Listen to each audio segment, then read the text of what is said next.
Bienvenidos, como todas las semanas nos volvemos a encontrar en una nueva edición de Ventana Social. Vamos a compartir muchísimos temas. Uno de ellos tiene que ver con el habano. Vamos a irnos hasta Buenos Aires, vía Zoom por supuesto, para conocer la Casa del Habano en Buenos Aires. Pero no solo la casa, sino todo lo que significa consumir un habano. ¿Cómo se consume un habano? ¿Cómo se logra un habano? Bueno, todo eso nos va a contar Lucía Alzogaray. También vamos a hablar del mes de la concientización contra el maltrato al adulto mayor. Laura Estrugo, que es especialista en gerontología, nos habla de este tema tan particular y tan importante que se ha visibilizado y muchísimo durante la pandemia de la COVID-19, pero que aunque creamos, no se termina allí, sino que es una historia que continúa y es muy preocupante. También vamos a hablar, por ejemplo, de otro tema sumamente interesante que tiene que ver con la salud estética. Pasan los años y las mujeres que tenemos labios pequeños, así como los míos, ¿vieron que son re chiquititos?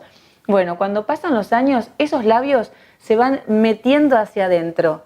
¿Qué hacemos? Porque no nos queremos ver viejitas. Bueno, la doctora Soraya Narváez nos va a explicar cuáles son las soluciones para que nuestros labios luzcan, no digo siempre jóvenes, porque la edad pasa, pero que luzcan un poquito mejor. ¿Les interesan los temas? Quédense con nosotros.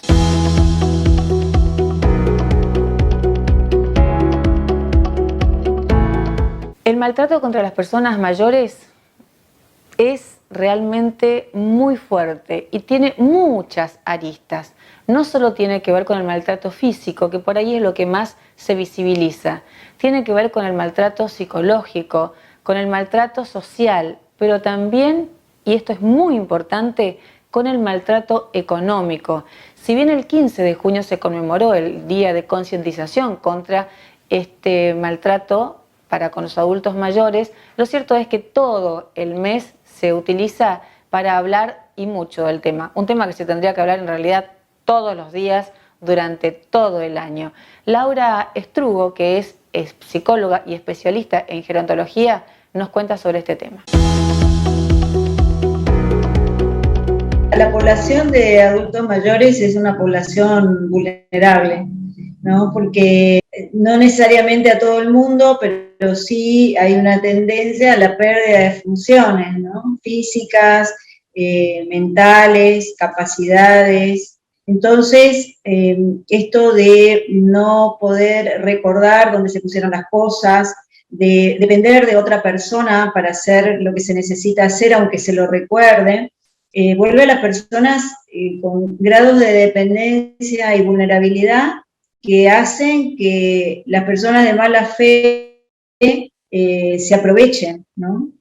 Y entonces se evidencian diferentes tipos de abuso hacia el adulto mayor.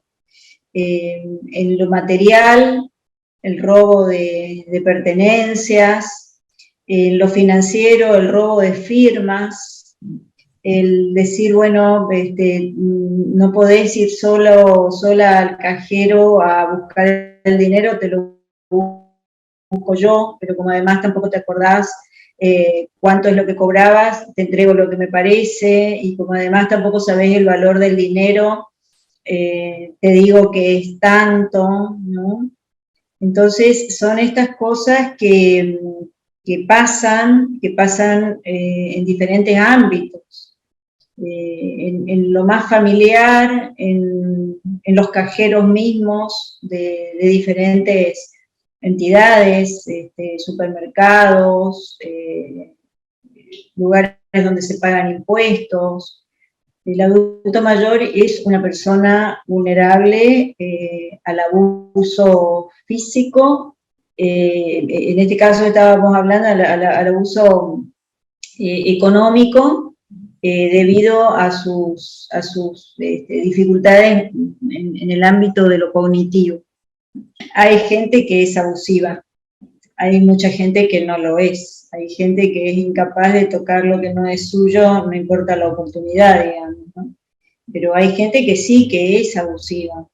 Nosotros lo vemos todo el tiempo, no solo en el marco de las consultas y de la proximidad que tenemos con los adultos mayores, que bueno, justamente en nuestro ámbito no es que salta a la vista, digamos, ¿no es cierto?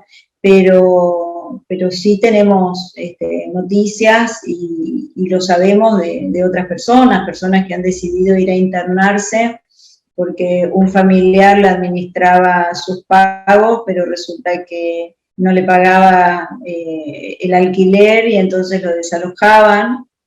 Y también hay personas que saben desde el punto de vista cognitivo lo que les corresponde y lo que no, pero en aras de no ser abandonados emocionalmente, son capaces de firmar cualquier cosa y de hacer cualquier cosa con tal de que no se los abandone, de que no se los deje de querer, también la perspectiva que tiene de su propia capacidad y de su propia potencia, porque una persona adulta más joven tal vez puede no tener una red social, pero va a decir, no, yo no te voy a afirmar lo que me estás diciendo, porque puede prescindir del apoyo. Cuando se percibe la dificultad de prescindir, se evidencia el sometimiento, y si del otro lado hay una persona abusiva, abusa. Hay personas que tienen la oportunidad de decidir e internarse como para terminar con esta parte de abuso y decir, bueno, por lo menos me pongo en manos de profesionales que me cuiden y estoy seguro, por lo menos sé lo que estoy pagando, pero hay gente que ni siquiera tiene la posibilidad de darse cuenta de eso, que también es otra realidad. Y en ese caso, ¿qué sucede, no? ¿Qué se puede hacer? ¿Se puede hacer algo? El tema es tan amplio, ¿no?, que uno diría, vas abriendo y es como las ramas de un árbol, porque ahí dijiste, bueno, uno traje el ejemplo de una persona que recuerdo que tuvo que ir a internarse porque lo desalojaban por la persona que les administraba, pero dentro de las instituciones también hay abusos materiales, abusos físicos. Yo conocí a una persona que estaba internada en una institución de larga estadía, que era una persona sola, que había sido parte del paisaje familiar nuestro y que estaba solo ahí, y lo íbamos a visitar y le llevábamos cosas y decía, no me traigan, porque me lo quitan, me lo sacan. O sea, déjame esto y esto nomás, porque todo lo otro mañana no lo voy a encontrar. Entonces, ahí... y en esos espacios también a veces ocurre lo que es el abuso físico, ¿no? Cuando la persona se resiste a ciertas prácticas o dice, por ejemplo, yo no me voy a poner pañales, no quiero que me pongan pañales, o yo no quiero que me pongan pantalones de esos que son con elástico porque siempre fueron más arreglados y querían pantalones con cierre, y como no se lo ponen, o se resisten a ponérselos, se los somete físicamente o se los aprieta más de la cuenta. Estas cosas pasan, no es para diabolizar, digamos, las instituciones o lo que fuera, pero estamos tratando de visibilizar, y este es el porqué o el para qué del 15 de junio, de visibilizar las diferentes situaciones en que una persona puede ser víctima de abuso por su vulnerabilidad, y que tal vez o no se da cuenta o que el entorno no se da cuenta que la pucha, eso es abuso. ¿Qué nos está pasando como sociedad ante esta realidad, Laura? Yo creo que esto tiene que ser un trabajo conjunto, ¿no? Justamente ahora estamos con el Congreso Internacional de Geriatría y Gerontología y presentando un tema respecto de la solidaridad intergeneracional. Y en este sentido, no podemos hacer caer las tintas solamente en los que van a cuidar. Hay que hacer caer las tintas también en el autocuidado de las personas mayores vinculado a este tema que vos traés de la longevidad. Porque el hecho de que las personas vivan más tiempo hace que, sí, más tiempo están vulnerables, más tiempo están solos, más tiempo están inactivos, más tiempo hay para el declive. Entonces, todo ese largo de vida que se ha extendido, por una parte, los que van a cuidar tienen que estar sabiendo que van a tener que cuidar de otra manera. Y los que siguen creciendo, o mejor dicho, para no seguir envejeciendo sin crecer hay que tomar el toro por las astas, como dice el refrán, ¿no? Y fortalecerse físicamente, armar un entramado de red social, encontrar alternativas habitacionales que permitan vivir en comunidad con pares, porque las sociedades van cambiando, las familias van cambiando. Los hijos de una persona de 85 años tienen 65 años y tienen sus nietos y tienen, o sea, hay todo un entramado familiar diferente al anterior, ¿no? Donde había una generación de adultos mayores. Ahora hay 2 y 3 generaciones. Entonces, ¿quién puede cuidar? Entonces, como sociedad me parece que el desafío es gestionar que cada vez hayan más recursos para el autocuidado y en todo caso reservar los recursos para cuidar del otro, ya para cuando hayan estadios de mucha necesidad.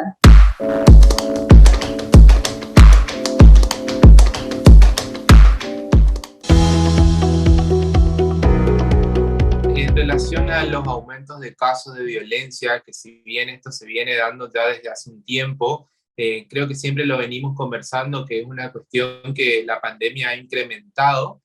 Evidentemente ya no podemos seguir hablando de pandemia porque la situación ha cambiado, pero lo que no cambia es el aumento y el incremento de los casos de violencia. Hasta no hace muy poco tiempo teníamos un aumento aproximadamente de, hablamos hasta el 50% de lo que suele ser normalmente, y sin ir más lejos, hace pocos meses tenemos la posibilidad de trabajar con 3 juzgados más en competencia de familia, niñez y adolescencia, y fíjate que justamente haciendo una investigación en relación a los números de las causas, me sorprendí nuevamente en relación a la nueva suma en el incremento de los casos de violencia. No dan abasto los jueces, no dan abasto las secretarías que trabajan con esta temática, y la verdad es que pone de manifiesto y pone el ojo nuevamente en esto, de decir, bueno, ¿qué está pasando? ¿Qué está pasando con la familia? ¿Qué está pasando con el género? ¿Cómo tenemos que ir viendo esta cuestión de resolver realmente, por lo menos para tratar de disminuir estos casos? O tal vez pensar, antes no se denunciaba, o la violencia siempre fue la misma. Nos pone a pensar un montón de situaciones. Lo cierto es que la violencia está avanzando, las causas se están acumulando y muchas veces no nos encontramos con esta respuesta que la justicia nos tiene que dar. Y los juzgados de familia, Matías, porque vos decís, la justicia no nos responde, las causas se acumulan, ¿son suficientes los juzgados para atender este tipo de situaciones? Yo creo que en relación a la cantidad de juzgados es suficiente. Te decía que se incrementaron 3 más, ahora tenemos 6 juzgados que trabajan con competencia en violencia. Si bien hay una respuesta en relación a lo inmediato y a lo grave y a la cuestión a resolver ya, por ahí con la exclusión, con la prohibición de acercamiento, esto no implica y no justifica la demora o el retardo de la justicia en muchas otras causas que también son a consecuencia, si se quiere, de la violencia, como por ejemplo, muchas veces uno dice, no, un cuidado personal, esta cuestión de con quién se quedan los niños, los hijos, o los divorcios que también se incrementan. Estas cuestiones muchas veces son tomadas como por fuera de las situaciones de violencia de género de familia, y en realidad el trasfondo, cuando uno va viendo el desarrollo de la causa o de los hechos, se da cuenta que también está la violencia presente y por supuesto que hace que se demoren este otro tipo de causas. Tenemos que tomar conciencia de ambos lados, tanto de los justiciables como desde el Poder Judicial, en tratar de resolver estas cuestiones de fondo y no quedarnos en el tiempo.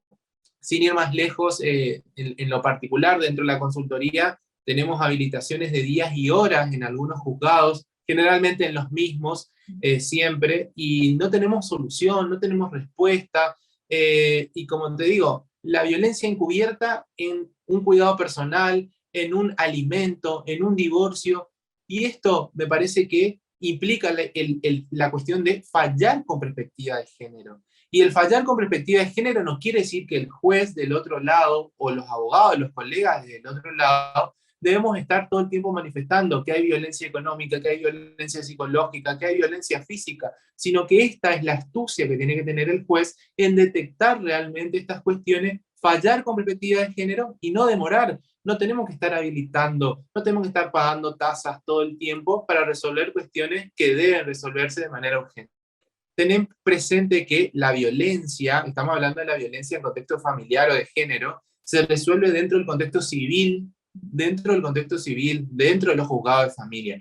Hay algunas acciones que derivan a las consecuencias o causas penales, como por ejemplo las lesiones leves, graves, las amenazas, están dentro de esto, pero las causas principales, la protección integral de la víctima, dependen de los juzgados de familia.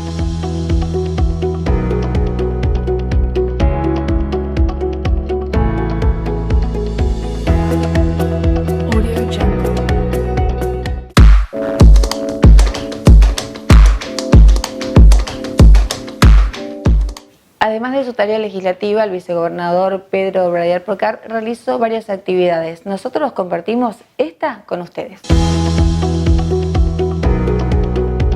Vicegobernador acompañando una jornada importante, una institución importante como esta, el Banco de Sangre, ¿no? Sí, en realidad hoy se rinde homenaje a ese héroe anónimo que es el donante de sangre, que da vida con una actitud generosa, pero el prestigio del Banco de Sangre tiene mucho que ver, porque la gente que tiene un espíritu solidario lo hace todavía mucho más efectivo cuando está de por medio una institución prestigiosa. Y yo tomaba unas palabras del doctor Pisarello cuando hace algunos años él destacaba que el Banco de Sangre es una política de gobierno, porque todos los gobiernos hicieron su aporte para que hoy sea una institución de tanto prestigio y de tanta trascendencia. Y yo destaco además que el Banco de Sangre no solamente se dedicó a mejorar su calidad permanentemente, sino que además se dedicó a formar gente en el interior. Yo fui ministro de Salud y el Banco de Sangre nos prestó un servicio enorme cuando formaba técnicos profesionales para el interior que permitía ir abriendo bancos de sangre en hospitales del interior de Corrientes. Eso hacía todavía mucho mejor el acceso a la salud, mucho más posible y mucho más, una salud pública de mucha más calidad. Destacaron también Corrientes importante en el ranking, ¿no? De primero donación de sangre, de médula. Bueno, somos un ejemplo realmente. Sí, es un ejemplo de solidaridad y esas cosas hay que resaltarlas porque tiene que ver con sentirnos contentos con lo que somos, ¿no? Así como creo que sí, que es muy importante dejarlo expresado. Muchas gracias.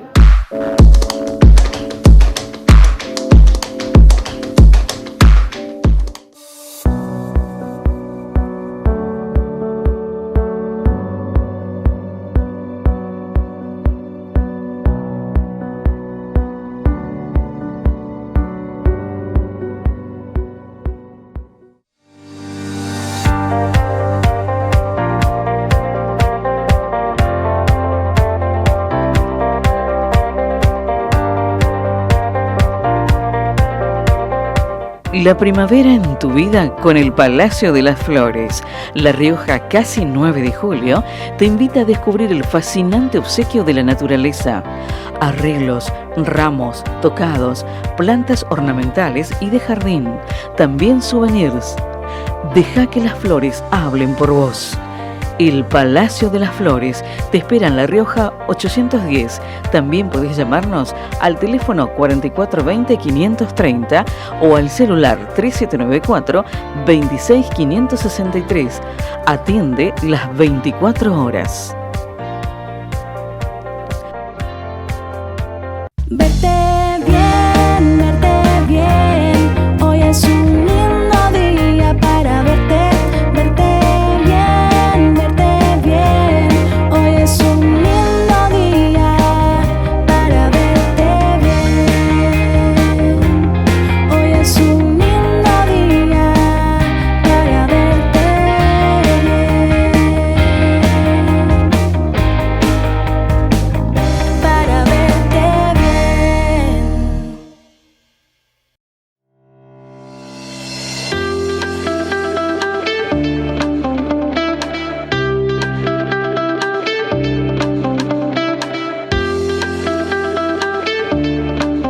Librería de Corrientes tiene un mundo fascinante para disfrutar, para compartir, para regalar en La Rioja 953.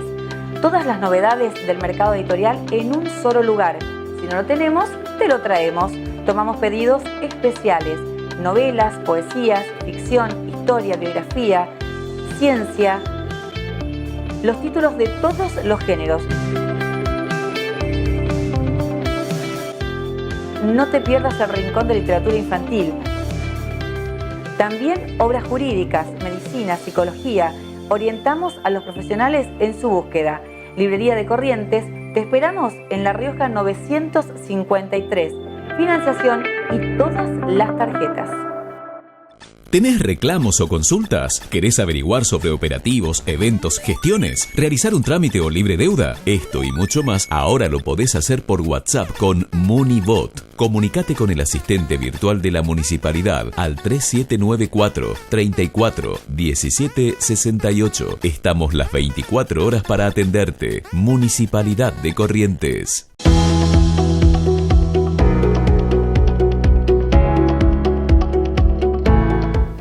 Para muchas personas el habano es el disfrute de un momento particular. Para la mayoría de quien consume un habano en realidad es eso. Es parar unos minutitos, fumarse un habano, descansar. Pero detrás de ese habano hay mucha historia. Y nosotros queríamos conocer un poco más, no solo de cómo se hace un habano, sino por ejemplo, con qué se lo puede maridar. ¿En qué momentos lo consumimos?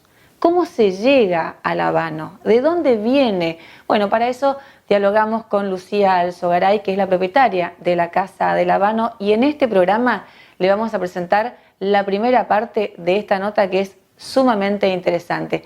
Esta es la nota con Lucía. Casa del Habano es un concepto de tiendas que se creó aproximadamente en el año 91. La Casa del Habano de la Argentina es la tercera en el mundo. En ese momento solamente existían casas del Habano, ni siquiera en Cuba, en México, en DF y en Cancún.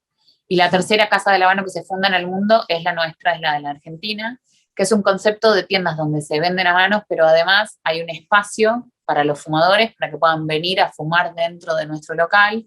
Es un espacio de promoción de la cultura asociada al sector tabacalero dentro de Cuba. Y es un lugar a donde además de vender tabaco y vender productos relacionados a habanos y todo lo relacionado a los habanos, se hace asesoramiento, hay lockers a donde los clientes pueden guardar sus habanos. Es un espacio donde tenemos que tener la mayor variedad de productos de los que están relacionados al tabaco. Esto se replica en todos los países y las casas del habano son los lugares a donde más productos tiene que haber. Mi mamá trabajaba con habanos mucho antes de que existieran las casas del habano. Ella es la fundadora con un socio de lo que es la distribuidora de habanos en Argentina, Chile y Uruguay. Ya estaba comercializando, viajaba mucho a Cuba y en una reunión que tiene en Cuba en ese momento, cuando todavía no existía la Casa del Habano en la Argentina, una de las personas con las que fue a reunirse le comenta que estaban ideando un programa para hacer esta Casa del Habano, este concepto de tiendas distinto, y mi mamá le dice, bueno, es lo mismo que yo ya hago en la Argentina. Yo ya tengo un local que funciona de esa manera, que tiene sus livings, que tiene un humidor grande a donde los clientes entran y eligen, y además hago asesoramiento. Y en ese mismo momento, esta persona le dice, bueno, a ver, esto es así, esto sería el contrato, fíjate. Bueno, ahí mi mamá fundó la tercera Casa del Habano del mundo. Ahora hay más de 150 alrededor del mundo. ¿Y quién va a buscar un habano? El perfil fue mutando muchísimo en los últimos años. Antes todos tenemos esta asociación del habano con dos perfiles como muy determinados. El perfil de aspiracional, la persona con el traje caro, hombre en general. Ahora podemos ir rompiendo con estos mitos, pero antes era un hombre exitoso de negocios, que el habano era como parte de toda esta imagen muy asociada al lujo y por ahí como económicamente una solvencia, estaba muy relacionado con eso. O en el otro perfil, el señor mayor, barbudo, como con su club de fumadores de habanos, como en una cosa muy cultural y elitista. La verdad es que en los últimos años fue cambiando muchísimo. Mi mamá, al principio, la lucha para pertenecer a este espacio siendo mujer, en una sociedad extraordinariamente machista. Los cubanos también tienen este tipo de sociedad, no es que solamente acá. La verdad es que tuvo que pelear muchísimo, pero bueno, el carácter le da y lo peleó bien y así es como obtuvo todo lo que tiene. Pero los últimos años te diría que ya es algo, una tendencia que venía desde hace más de 10 años y que la pandemia de alguna manera potenció y aceleró en que se deje de asociar el habano a esto y se empieza a entender que hay algo cultural, que es algo que tiene mucho más que ver con frenar lo que estamos haciendo, conectarse con los sentidos, que es un espacio de placer, de disfrute, que también está muy asociado a la literatura, a la cultura, al cine. Está muy asociado al deporte, paradójicamente, porque es una forma de celebración que eligen mucho los deportistas también. Entonces se fueron rompiendo estos mitos de cómo era el fumador de habanos. Y además están aumentando mucho el consumo en las mujeres. Entonces eso también cambia el perfil del consumidor. Infinitamente más sano que el cigarrillo. Es un concepto absolutamente distinto. Más allá de que los dos se hacen de tabaco, incluso las plantas y las semillas de tabaco de la que salen para crearse los cigarrillos por un lado y los habanos puros o cigarros por el otro, son distintas en todo su proceso. Desde que por ejemplo, la planta de tabaco que se usa para después torcer habanos, se fermentan las hojas durante hasta a veces 2 años justamente para bajar la concentración de nicotina. Es absolutamente orgánico, nunca se seca del todo, es un producto que se cura, se le saca un porcentaje de humedad, pero nunca se seca del todo, no tiene ni puede tener ningún agregado de ningún producto químico. Es algo que se hace absolutamente orgánico y natural. Ni siquiera se usa maquinaria para trabajar la tierra. La tierra se trabaja con bueyes, la tierra se trabaja de manera artesanal y no puede haber ningún agregado de ningún producto químico. Esas son 2 diferencias abismales. El tabaco Virginia Rubio, que es un tabaco distinto, que viene de otra semilla, que se usa para armar cigarrillos, se seca de manera química.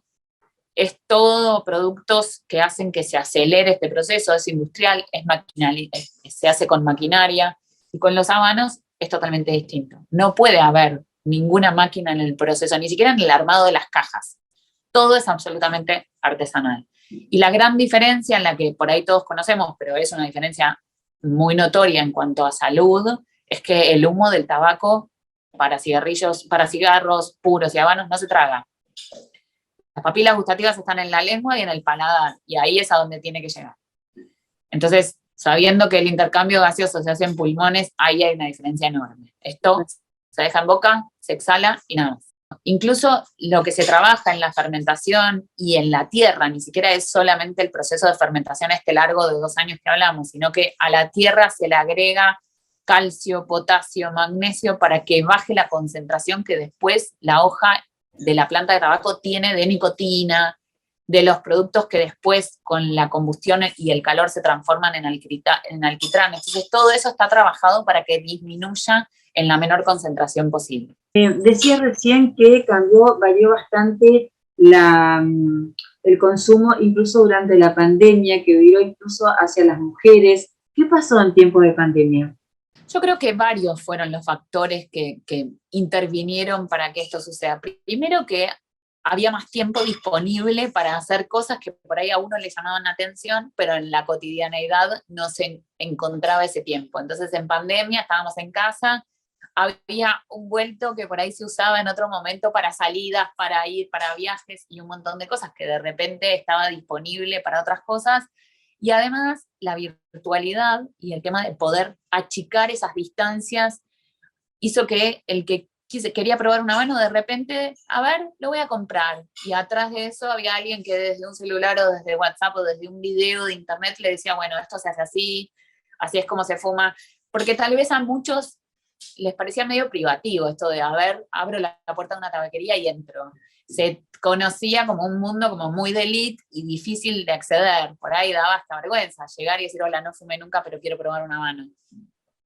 Entonces, esa incomodidad se perdió y gracias a Dios se fue con el tema de la pandemia y de esta posibilidad de que la virtualidad de alguna manera nos acerca. Así como nosotras dos estamos hablando ahora, la misma posibilidad estaba de una persona que quería acceder a probar su primera mano.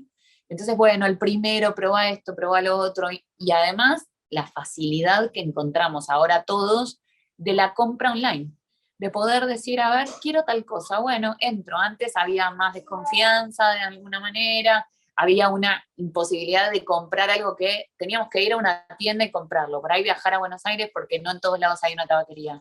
Entonces con esto de la virtualidad, de repente lo pedís, a los 3 días está en tu casa, le perdimos el miedo a este tipo de compra, atrás hay todo un sistema que te está explicando cómo cortar, cómo encender, cómo probar tu primer habano, y eso hace mucho más amable la experiencia. Y también que mucha gente antes viajaba y por ahí compraba los habanos afuera, y entonces era como algo que se podía dar un gusto de vez en cuando, y de repente todos descubrieron que lo podían comprar en el país y que le llegaba a su casa, y que había una garantía de calidad atrás de eso, y que si no tiraba o no era lo que esperaban, tenían una respuesta.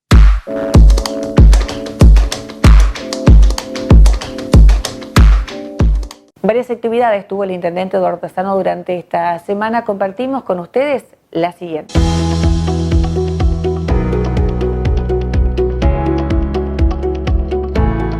Una firma con la Secretaría de Energía de la provincia para seguir trabajando juntos en el tema de paneles solares y la concreción de la inauguración del primer edificio público con paneles solares, que es la Caja Municipal de Préstamos, que nos va a permitir ahorrar en esa caja un 40% de la energía que se utiliza.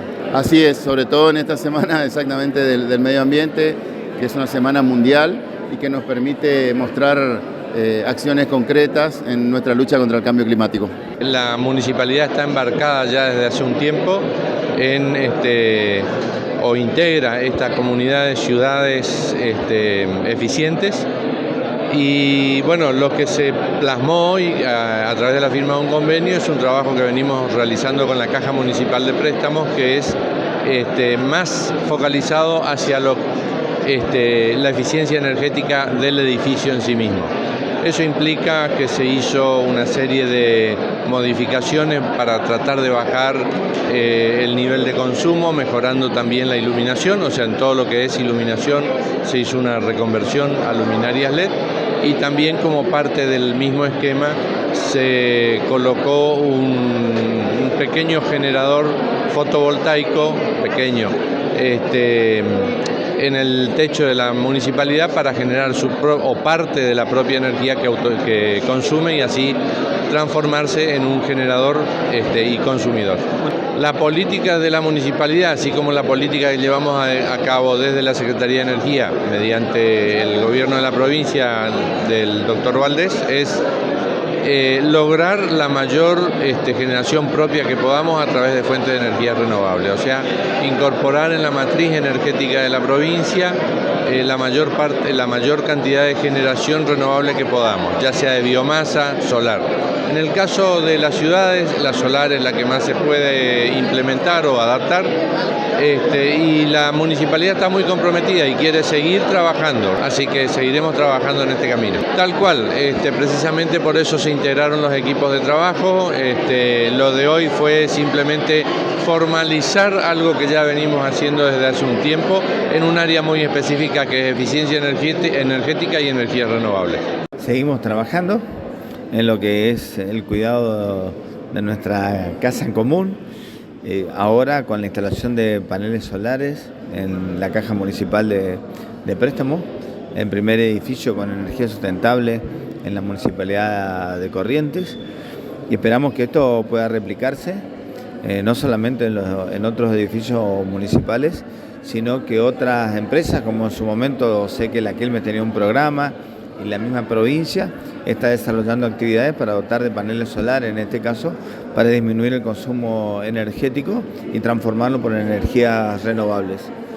Un paso fundamental, digo, en el cuidado de nuestra casa, que se va acompañando con esta política de resiliencia contra el cambio climático, que venimos trabajando con el plan hídrico, con el plan de arbolado, con el cuidado de nuestras plazas, y que vamos a seguir haciendo con cada una de nuestras actividades. Ayer se inauguró un nuevo punto verde en la ciudad, en el número 14, con los más de 100 espacios recuperados que tenemos, y la promesa asumida por la municipalidad para instalar no solamente separación en domicilio, sino hacer una separación de lo que es los residuos sólidos urbanos en situ, quiere decir en nuestro lugar donde depositamos la basura. Esto va a disminuir indudablemente el monto total que tenemos nosotros para descartar, y va a aumentar eso que llamamos economía circular, favoreciendo nuestro medio ambiente. Creo que la política que hemos adoptado es realmente ejemplar. No tengo conocimiento de que haya otras ciudades en el noreste, sobre todo, que estén trabajando tan intensamente como estamos haciendo nosotros en el cuidado del medio ambiente.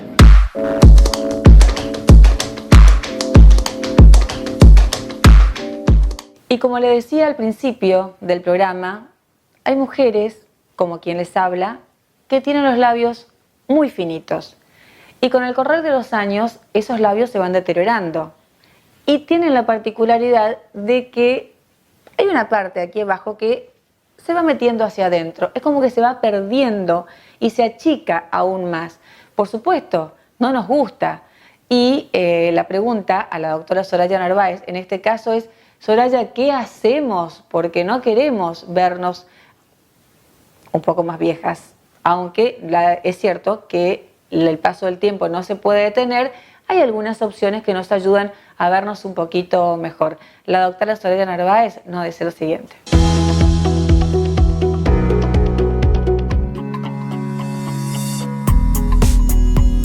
Los labios, como cada pieza, cada parte del rostro, son sumamente importantes y tienen que estar adecuados. El tratamiento tiene que estar, tiene que ir acorde a este rostro, si no tenemos que modificar las facciones.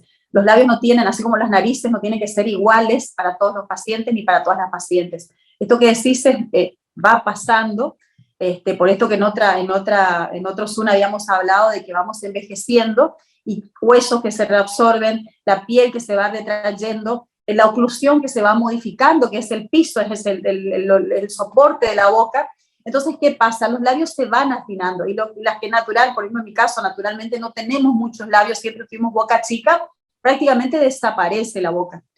A esto se le suma muchas veces las rítides, se llaman, alrededor de los labios hay un músculo, hay dos músculos esfinterianos en el rostro, uno de ellos es el orbicular de los labios, que se va contrayendo y genera unas líneas que incluso a las mujeres más grandes, cuando se pintan los labios, se le corre el labial, es la queja que generan. Entonces, si a los labios le sumamos esto, estéticamente es una zona que molesta mucho a los pacientes. Ahora, hay que evaluar como el rostro todo, el labio. En el labio buscamos tres cosas, miramos tres cosas: delineado, volumen y proyección con respecto a todo el rostro. Entonces, una vez que evaluamos eso, vamos a enfocar el tratamiento. El tratamiento lo realizamos con ácido hialurónico. Hay distintas marcas, generalmente son productos importados, pero vienen con distintos reticulados. Hay que tener en cuenta que la mucosa del labio es una mucosa muy sensible, con lo cual un producto muy pesado puede generar unos jabones o puede generar imperfecciones o que se note, con lo cual tiene que ir el producto adecuado para esta zona, para este tipo de piel. El labio queda muy lindo, el labio realmente bien realizado, no se nota, pero no se nota, que es lo que quiere el paciente. Nosotros nos damos cuenta, sobre todo cuando nos vamos a maquillar, embellecen mucho el rostro, porque realmente nosotros en un rostro miramos sobre todo los ojos y los labios, es algo que se mira mucho en el resto de las personas, y en un labio bien realizado, que tiene un buen delineado, tiene un buen volumen, tiene una buena proyección, que está armónico. Cuando hablamos de proporciones armónicas, generalmente se habla de una proporción 70-30 o 60-40 con predominio del labio inferior con respecto al superior, que ese es otro error. Por ahí muchas veces rellenan mucho los labios de arriba y al de abajo no, porque el paciente lo pide. Entonces eso genera esas bocas que por ahí no nos gustan, que vemos que algunos dicen bocas de pato o que se notan. Entonces, respetar la armonía en los labios como para que realmente quede estéticamente bien. Y el ácido hialurónico se amalgama una vez que lo inyectamos y una vez que se desinflamó con la mucosa, tanto la mucosa como la piel del labio, y la verdad que queda muy, muy, muy natural. Técnicas hay miles, uno la va a adecuar a cada caso en particular. Hay inyecciones que son en retrógradas, nosotros tenemos que ver en el labio el arco de Cupido, que a veces hay que dibujar el filtrum, hay que ser muy cuidadoso porque a veces dibujan unas líneas que se notan estéticamente. Hoy hay una técnica que muchos piden, que le llaman la técnica labios rusos, que en realidad no es para todos los pacientes, generan volumen y generan una boca como, bueno, muchos modelos y las pacientes sobre todo quieren tener ese tipo de labios. Hay que evaluar si realmente va a quedar estéticamente bien o se va a notar, pero son inyecciones retrógradas en donde dejamos bolos de ácido hialurónico y esto también después se va homogenizando con el resto del labio y genera un aspecto muy lindo. El hialurónico además desaparece, si al paciente no le gusta lo podemos quitar, pero el hialurónico además tiene la particularidad de reabsorber agua e hidratar la zona, que ese es otro tema. El labio a veces está resquebrajado, seco, deshidratado, volvemos a hidratar. Las comisuras son importantes que estén en el lugar y también es importante el sostén, el soporte, o sea, si bien miramos el labio con toda su anatomía, también es importante evaluar todo lo que rodea el labio, ¿no? Esto que decía hoy las vítides, esto que decía el tema de esta arruga de marioneta que también se va manifestando, que esté todo posicionado como para que realmente ese labio estéticamente se luzca y la persona se vea linda y se agrade o agrade lo que le ve en el resultado del tratamiento. Hubo una temporada en que las mujeres todas querían tener los labios de pato, como personalmente le llamo. ¿Qué es lo que buscan hoy? Para mí, la verdad, los tratamientos estéticos no son ni modas ni tendencias. De repente todo el mundo se hace nariz, todo el mundo se hace rinomodelación, todo el mundo se quiere modificar la nariz. Todo el mundo se hace los labios, todo el mundo se quiere hacer los labios. A mí me parece, particularmente evalúo cada caso y si considero que el paciente no necesita, bueno, ese paciente es probable que vaya a otro profesional que sí le realice la técnica, pero hoy piden mucho las chicas, sobre todo la técnica de labios rusos, que son unos labios voluminosos. Los labios de la China Suárez, por ejemplo, son labios lindos que tienen, yo creo que naturalmente ya están, tienen esa forma, pero seguramente tienen algún procedimiento que resaltó esa belleza. Esos labios no son para todos los rostros. Es lo que opino, es particularmente y humildemente mi opinión. Entonces, adapto la técnica de mejorar los labios una vez que evalúo a cada paciente.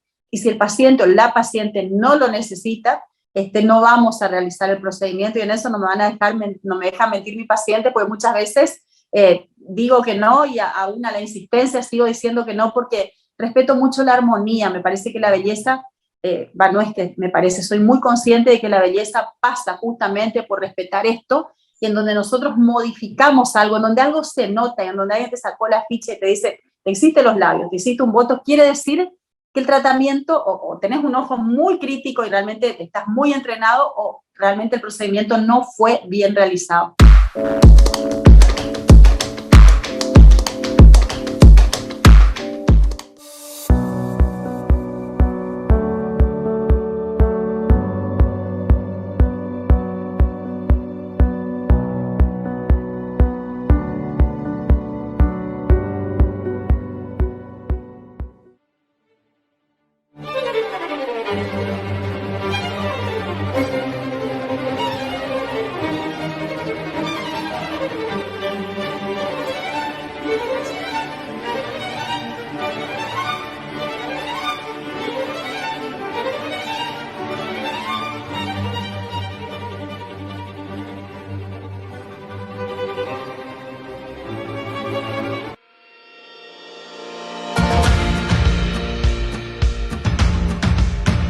Mi nombre es Ivoti Persíncula, soy abogada y escribana. Mi nombre es Ángeles Pereira, soy contadora pública. Soy Gabriela Schilling, soy abogada. Soy Bruno Testi, soy abogado. Soy la doctora Tatiana Tirelli. Mi nombre es Karina Soto, soy abogada. Soy Diana Rojas, soy abogada. Soy Matías Robledo. Hemos creado la consultoría jurídica Iberá para que el desafío sea en equipo. Este equipo de trabajo. Jóvenes profesionales. Trabajo en equipo. Consultoría jurídica Iberá. Iberá Consultoría Jurídica. Iberá Consultoría Jurídica Contable. Iberá Consultoría. Iberá Consultoría Jurídica. Iberá Consultoría. Consultoría Jurídica Iberá. Consultoría Iberá. ¿Tenés reclamos o consultas? ¿Querés averiguar sobre operativos, eventos, gestiones? ¿Realizar un trámite o libre deuda? Esto y mucho más ahora lo podés hacer por WhatsApp con MuniBot. Comunicate con el asistente virtual de la municipalidad al 3794 34 17 68. Estamos las 24 horas para atenderte. Municipalidad de Corrientes.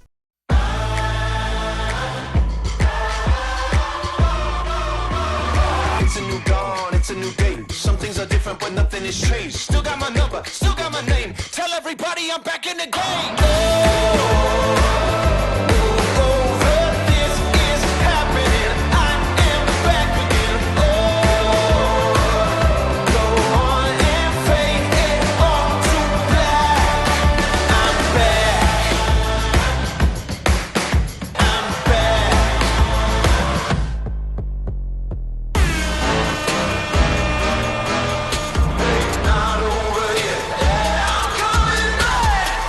Saddle, cut to the chase. Tell everybody I'm back in the game.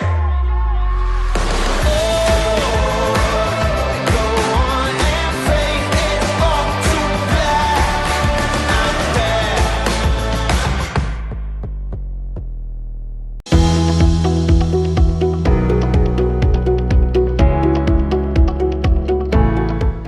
Celebrando esta semana de Italia y reconociendo y agradeciendo todos los aportes que ha hecho la inmigración italiana en nuestra provincia. Estamos con Giancarlo Perversi, presidente de la Sociedad Dante Alighieri, en esta semana de celebración por el aniversario número 77 de la República Italiana. Prácticamente todas las instituciones correntinas coincidimos en la voluntad de celebrar este aniversario de la República Italiana, todos juntos, cayendo en estos días también los 110 años del Teatro Vera, que como todos saben fue proyectado y construido por italianos. Juntamos un poquito las dos fechas, la consideramos el momento inicial, el momento final de la Semana de la Cultura Italiana, que abarcó un poquito todos los aspectos de lo que es el aporte cultural, creativo y realizativo de la italianidad para realizar nuestra Corrientes actual. No hubiese sido posible mínimamente ni pensarlo sin la colaboración importante, vital e imprescindible de todas las instituciones correntinas, del Instituto de Cultura, a la Comisión Cultura representada por José Sandela de la Municipalidad de Corrientes, la Vicegobernación, la Municipalidad. Todos han entendido el espíritu con el cual se quería realizar esta iniciativa y han aportado de manera decisiva en términos estructurales, en términos de acompañamiento, en términos de todo lo pensable para poderla realizar. Estamos con el intendente de Corrientes, Eduardo Tassano, celebrando esta Semana de Italia. Sí, muy contentos con esta Semana de Italia, que la verdad que fue inédita en el país. Tuvimos muchos contactos de diferentes puntos, de sociedades italianas, de grupos de Dante Alighieri, etcétera, de todo el país, que averiguaban cómo era eso. Sobre todo una semana se mostraron un montón de cosas de la influencia italiana en nuestra ciudad y en nuestra provincia. Por ejemplo, el tema de los edificios italianos en la ciudad de Corrientes, fue una exposición muy buena.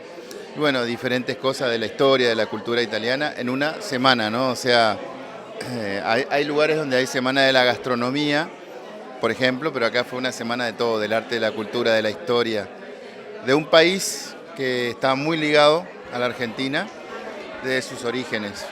Inclusive ya hay inmigraciones que datan de antes de 1860, hay una fuerte inmigración en ese año, y después todas las inmigraciones que tienen que ver con las guerras, con todos los problemas que hubo en Europa en el siglo XX, digamos.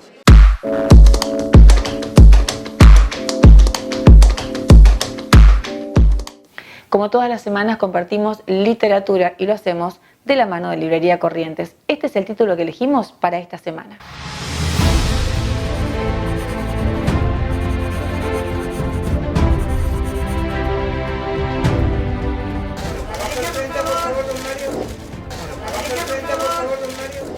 La llamada de la tribu, una autobiografía político-intelectual donde narra su transición ideológica, desde su juventud en el Partido Comunista de Perú hasta llegar a ser hoy un gran defensor del liberalismo. Luego de un proceso de gran entusiasmo por la Revolución Cubana, un proceso que creo vivió mi generación en toda América Latina de una manera muy parecida. Luego un gran desencanto con la Revolución Cubana, con el socialismo, un interregno de mucha confusión e incertidumbre, una revalorización de la democracia y finalmente un entusiasmo con la doctrina o las doctrinas vinculadas al liberalismo. El premio Nobel narra detalladamente su desencanto con la Revolución Cubana, su ruptura definitiva con el caso Padilla y cómo durante su estancia en Londres durante el gobierno de Margaret Thatcher comenzó a conocer a los autores que definitivamente lo iniciaron en el liberalismo. Ella confesaba que había consultado muchas veces a Hayek, que vivía en Londres, aunque era austriaco, vivía en Londres, enseñaba en Londres. Había declarado muchas veces que el libro más importante que había leído en su vida era La sociedad abierta y sus enemigos, de Popper, lo que me llevó a leer a Popper. Fue una experiencia que a mí me deslumbró. Creo que es el libro que políticamente más me ha marcado en toda mi vida. Un libro de una enorme, digamos, erudición y al mismo tiempo un libro asequible, porque Popper tenía la idea de que los libros debían ser asequibles y que los autores de los libros, por más sabios y eruditos que fueran, debían hacer un esfuerzo de claridad, lo que a mí me recordaba mucho una célebre frase de Ortega y Gasset, ¿no? Que la claridad es la cortesía del filósofo.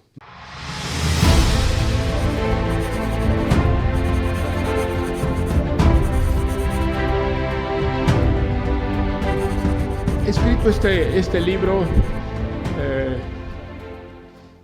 por una parte, para defender al liberalismo de las mentiras, de las calumnias, de las desfiguraciones que se han tejido respecto a esta doctrina, que yo creo está visceralmente unida a la idea de la democracia.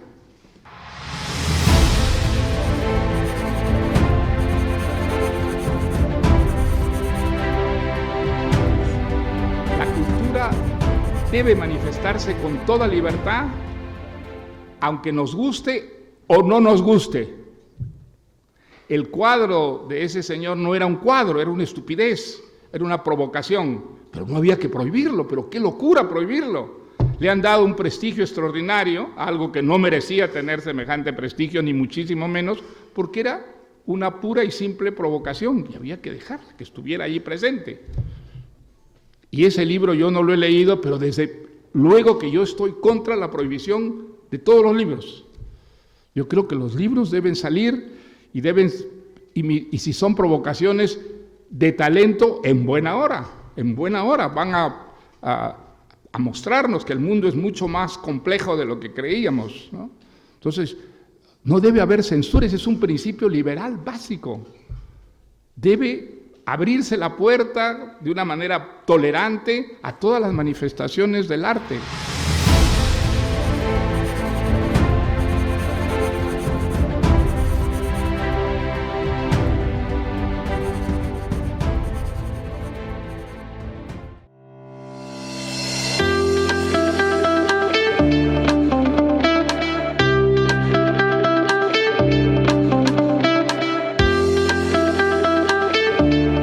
Librería de Corrientes tiene un mundo fascinante para disfrutar, para compartir, para regalar. En La Rioja 953.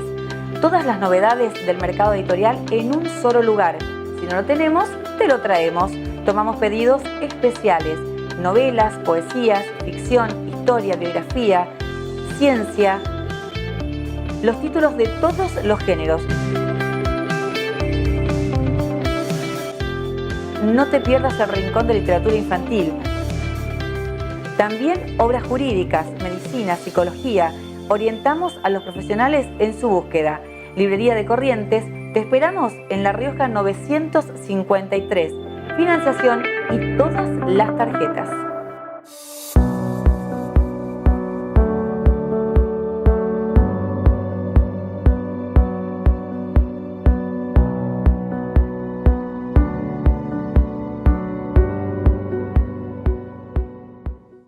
¿Tenés reclamos o consultas? ¿Querés averiguar sobre operativos, eventos, gestiones? ¿Realizar un trámite o libre deuda? Esto y mucho más ahora lo podés hacer por WhatsApp con MuniBot. Comunicate con el asistente virtual de la municipalidad al 3794 34 17 68. Estamos las 24 horas para atenderte. Municipalidad de Corrientes.